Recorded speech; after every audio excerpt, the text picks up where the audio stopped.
Olá pessoal, tudo bom com vocês? Profissão professor. Eu fui professor durante vários anos da minha vida. Eu comecei a trabalhar como professor aos 17 anos de idade, dando aula de inglês na minha cidade. Depois eu trabalhei como professor para crianças que tinham dificuldade na escola com aulas particulares de quase todas as disciplinas de humanas. Eu trabalhei como professor de aulas particulares durante muitos anos. E também trabalhei em algumas clínicas de apoio psicopedagógico, com apoio também à aula particular. Depois eu trabalhei em uma escola, em Brasília, no Lago Norte, uma escola grande, e depois no Colégio Militar Dom Pedro II durante alguns anos. E nesse processo todo eu também trabalhei como professor em cursinhos, eu, eu corrigia as redações do Enem durante um período, e eu trabalhei em uns três cursinhos diferentes. Eu sempre gostei muito de línguas. E na minha família eu tenho modelos de professores. Então, a minha família é engajada, vamos dizer assim, na educação. Tias que são diretoras de escola, meus tios são professores, minha irmã é professora também, por exemplo, e a minha avó era professora, então eu cresci nesse cenário e eu acho que isso de alguma maneira me influenciou. Mas eu sempre gostei muito da área de educação. E a minha primeira escolha não foi essa. Eu escolhi cursar ciência da computação no início, por uma questão, acho que financeira. Eu não gostei do curso, abandonei o curso e mudei para a língua portuguesa. E também língua inglesa na época, mas eu não cheguei a finalizar o curso Letras em Inglês, porque na minha universidade, Universidade de Brasília, UNB, você são os cursos não você não entra para um curso só, por exemplo, português e inglês, são licenciaturas ou bacharelado diferenciado. Então você cursa uma licenciatura e depois a outra, né? Então eu cursava duas e uma eu me formei, a outra eu abandonei. Me formei em língua portuguesa. E o caso da língua inglesa eu abandonei no oitavo semestre, porque eu decidi fazer mestrado e investir mesmo em língua portuguesa. E eu trabalhei sempre como professor de redação. O primeiro curso que eu me formei é um curso de licenciatura. Então, eu me via de alguma maneira como professor. Eu sempre gostava de apresentar trabalhos, eu sempre gostei de falar muito, sempre falei muito. Então, ser professor tinha essa importância na minha vida. E eu acreditava que eu poderia trazer alguma transformação social por meio da educação até eu ver a realidade da educação brasileira. E eu vou trazer nesse áudio, pessoal, algumas reflexões sobre isso, inclusive. Se você está pensando em ser professor, vou trazer aqui algumas vantagens e desvantagens da profissão. Primeiramente, você tem que ter em mente, né, que você, como professor, diferentemente de outras profissões, vai trabalhar um pouco mais. Por quê, Anderson? Porque você vai levar trabalho para casa em qualquer escola onde você trabalhar, preencher diário, preencher, colocar as notas nesses diários. A escola não oferece um tempo para que os professores preencham esses diários. Algumas escolas, não são todas, né? No período de aula. Né? No período de aula, não. No período de. No período mesmo de que você trabalha na escola. Né? Às vezes eles falam de coordenação, por exemplo, a última escola onde eu trabalhei tinha um dia lá de uma dita coordenação.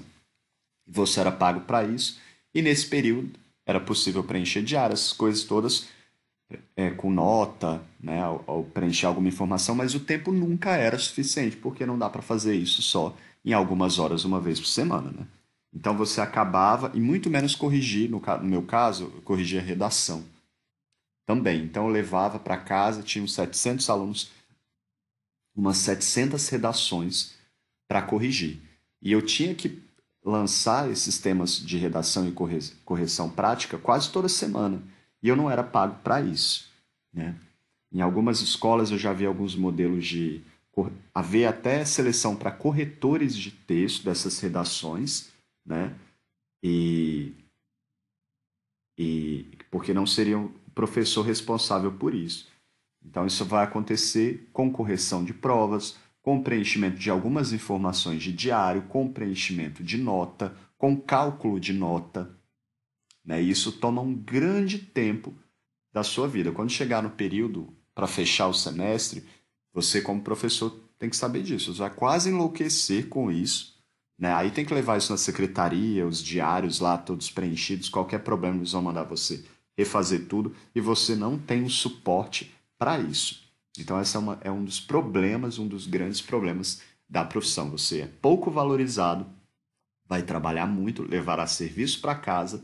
A própria escola não é um local que vai te valorizar, os seus próprios colegas de trabalho, os próprios alunos, e infelizmente essa é a realidade.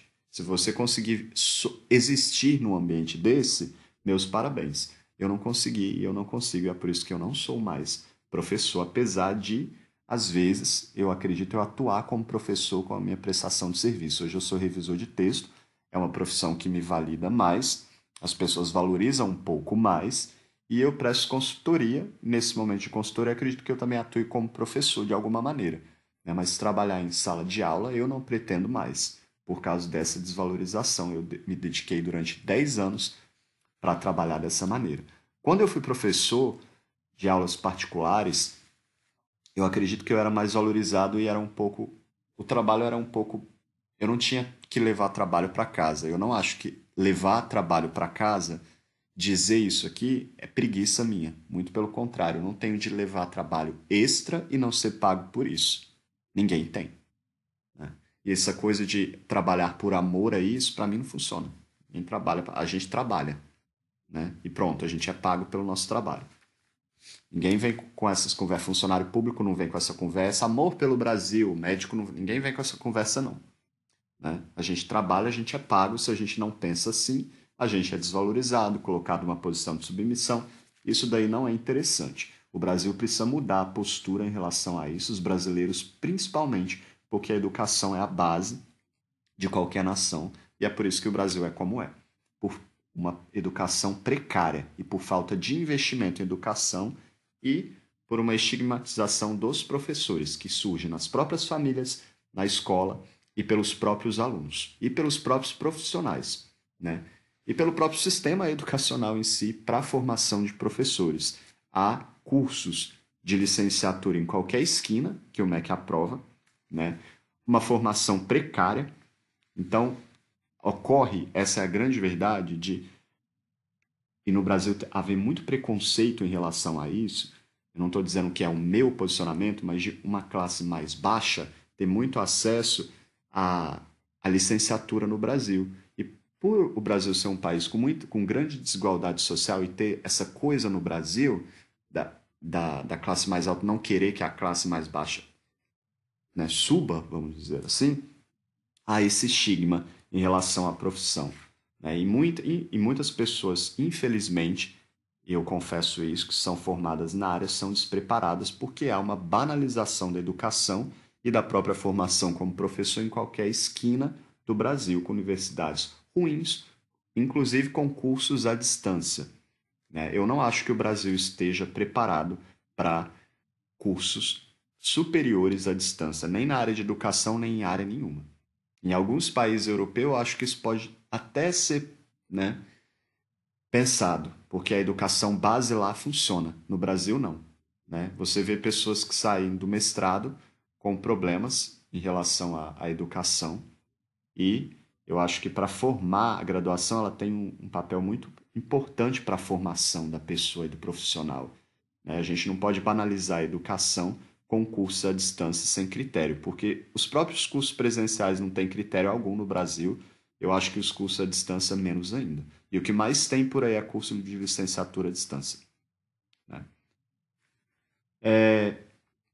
Você terá de lidar com pessoas, como professor, com muitas pessoas, com a diversidade, com diferenças, né? E com pessoas de faixa etária diferenciada. Pessoal, se vocês é muito complicado. Eu já ouvi isso de algumas pessoas dizerem, meu coordenador dizer para mim assim, você para ser professor, você tem que ser professor de qualquer faixa etária. Não, meu perfil não é perfil para dar aula para criança, não gosto de dar aula para criança, não dou aula para criança. Dou aula para adolescente ou adulto. E gosto de trabalhar com adolescente e com adulto. Não tenho a menor paciência para lidar com criança, nunca tive. Então, assim, às vezes você é colocado como professor de criança sem querer. Então, por exemplo, quando me colocaram na escola que eu trabalhava para dar aula para criança, eu pedi demissão, porque eu não dou aula para criança. Não gosto. Não gosto mesmo, não tenho paciência, já tive experiência. Tem a questão do domínio de classe. Essas crianças vêm todas mal educadas da família, aí vem aquela coisa, a escola joga, a família joga para a escola, joga para o professor. Algumas crianças muito mal educadas, que não têm respeito nem pelo próprio pai, pela própria mãe, e você ali tem que ficar aguentando pepino de problema de família dos outros, né? Isso daí, inclusive, acontecia quando eu dava aula particular. Eu era uma grande falha, né, muitas vezes estava ligado à família. Então, às vezes, alguns alunos meus de aula particular não conseguiam melhorar o desempenho por causa da própria relação com a família. Eu me lembro quando eu dei aula particular de um pai espancar um aluno meu na minha frente, porque ele tinha tirado uma nota baixa. O pai estava mostrando que, né, eu tinha que fazer o meu trabalho e, e que o aluno tinha que aprender, né? Então, assim, eu acho que um pai fazer isso, uma família que pensa assim, né, ela já limita a própria criança e traz o fracasso para a própria criança. E eu acredito que algumas questões elas têm orientação no núcleo familiar ali, não na escola. Então, assim, é claro que vem a questão cultural do Brasil, né, de como o brasileiro pensa, que também tem uma questão ligada com a educação, o jeitinho brasileiro, corrupção, o jeito de naturalizar a corrupção, todas essas coisas ligadas no Brasil. E, infelizmente, a nossa cultura ainda é assim. E esse é um problema que também eu acredito que precisa ser levado para discussão para a escola, mas às vezes é até um posicionamento dos próprios professores, o posicionamento dos próprios professores é esse, né? Então é complicado, né? É, tem a questão também dos pais, né? Você vai a muitas reuniões de... Você irá a muitas reuniões de para dar um feedback às famílias, né? E você vai ouvir muito desaforo de pai dizendo que a culpa é sua, né? Principalmente se o filho reprovar, você será muitas vezes colocado na posição daquele responsável pelo fracasso escolar. Isso é uma carga que eu acredito que não cabe a muitos professores. Eu acho que a nossa carga já é muito pesada para a gente ter que ficar levando isso nas costas dessa maneira. Muito preconceito, como professor, da própria instituição, que não valoriza os professores, dos próprios alunos, que preferem olhar para outros modelos youtubers desinformados, sem escolarização, ou qualquer outro, médicos, advogados, né? Então, dificilmente o professor ele é colocado nessa posição. Quando eu estudei, quando eu me formei, né, no meu período de graduação, período que eu fiz cursinho também, eu tive grandes referências, ótimos professores, e todos eles me trouxeram uma grande motivação para querer ser professor. Era maravilhoso assistir às aulas desses professores, e eles me incentivaram bastante nesse sentido, me estimularam. Uma outra questão. Eu falei para vocês que eu trabalhei em cursinho, né, pessoal? Que é uma outra maneira de se constituir como professor. Você pode trabalhar em escola, professor de aula particulares, professor universitário, que também é uma outra coisa também, né? E é um outro processo. Há uma questão de didática. Você precisa estudar didática para ser professor, porque você não pode simplesmente ensinar sem um método, só ensinar ou escolher aleatoriamente métodos na sua cabeça e ensinar. Você precisa, de fato, estudar, conhecer a proposta da escola, às vezes, talvez, a sua proposta como professor não se adequa à proposta da própria escola, e aí pode haver conflitos. Você pode ter conflitos com a própria direção, né? Tem a questão do domínio de sala. Você, se não tiver domínio de sala, você pode, se você não causar, não impor esse domínio, o que pode acontecer? Eu não gosto dessa palavra imposição, né? Mas enfim, você pode atrapalhar os seus colegas que estão dando aula em outras salas, né? Tem a questão da escola pública, da escola particular, tem a questão da violência na própria sala de aula. Você tem que tomar cuidado com o professor em relação ao que você fala, porque você ali não é o Messias e você não se deve colocar nessa posição, né? Eu acho complicado falar em neutralidade hoje, mas o professor, ele deve ser um mediador. Ele não deve pensar para o aluno. Ele deve estimular o aluno para que ele chegue no seu próprio caminho, pelo seu próprio pensamento. E existem maneiras diferenciadas de pensar sobre alguma coisa. Às vezes o professor traz uma possibilidade e ele não pode ver essa possibilidade como única. Então é preciso valorizar os outros saberes na escola também, não só o saber científico, né? Há algumas modalidades de saberes na escola que são fundamentais. O saber conviver, por exemplo, é fundamental. Eu já trabalhei numa escola, por exemplo, essa escola no Lago Norte. Eu não sabia, né, não me disseram isso na época, mas eu era professor novato. E eu apliquei uma atividade em grupo. E a diretora da escola, os pais, eu fui muito criticado por isso, porque era proibido na escola passar atividade em grupo, porque os alunos iam para a casa dos outros alunos, faziam um monte de bagunça, um monte de festa e ninguém estudava. E aí a escola via essa interação, esse processo de construção do conhecimento como algo negativo e os pais também, porque não queriam ter a responsabilidade ali para aquele momento, né, nas casas, ou não precisava nem ser na casa. Uma atividade fora de aula pode ocorrer numa biblioteca, num parque, em qualquer lugar. Mas eles não viam isso como algo positivo, ou seja, a responsabilidade é da escola e do professor fazer atividade na escola, né? E o aprender a conviver né? Então a escola hoje tem essas limitações, você precisa tomar cuidado com isso.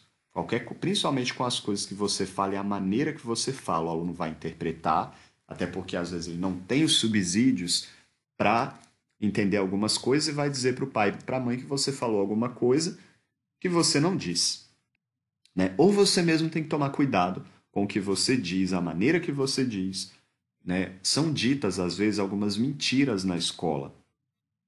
E isso é dito porque eu acredito que a escola subestima muitos alunos.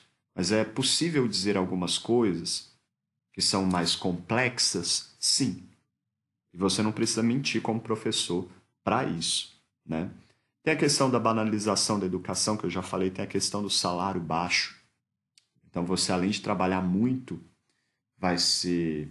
não vai receber um salário tão bom. Quando eu era professor, eu trabalhava meio período, ganhava 3.000 e alguma coisa. Às vezes dava menos.